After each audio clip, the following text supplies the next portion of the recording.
Hi baby, this is a look I did this Sunday.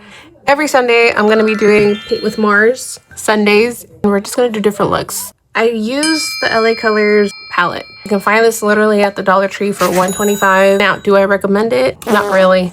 It's a bit tough to blend out and work with, but there's some ways you can work around it. Que se puede, se puede. Okay, so let me show you guys how I did this. Starting off with my brows. Now I use the Tabla palette from Suavecito Pomade. I use El Melón and El Cantarito for my brows. I love to match my hair color to my brows. It is a must. Also use NYX Thicket Brow Gel in the shade Auburn to seal the deal. I'm gonna go in with MAC's Paint Pot in the shade Soft Ochre to carve out my brows. You can also use the same shade as concealer or color corrector, to be honest. World is your oyster, love, be creative. We're gonna go in with LA Colors Supernatural Smoky Eyes palette. These colors don't have names to them. They do have numbers, but I'm actually a visual learner here. So we're going to go with the mid to dark blue. Stamp that color to create the outline of where we want that cut in our crease to go. I'm using the Morphe X Ariel A7 brush, which I have to say was the only brush that could make these eyeshadows blend. You'll see later on. I'm not too sure on what color blues to do. So really I dumped it between the mid blue to light blue.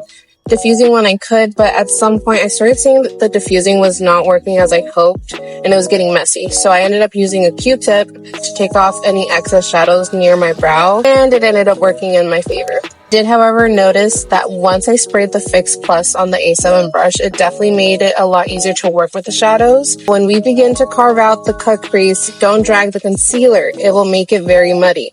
I learned the hard way. Instead, also stamp out, then almost drag down the concealer. It will create a very precise cut crease.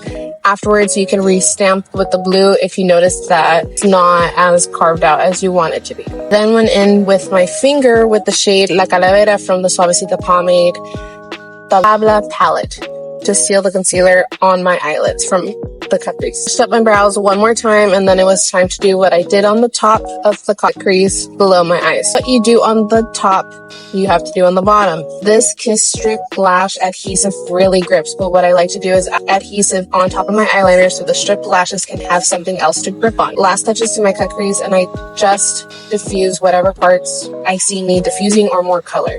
Please use your bottom lashes. I hate naked bottom lashes. I love having that doll eye effect to them. Use Tarte Neater Mascara in brown. Decided to add in a white liner to my bottom line.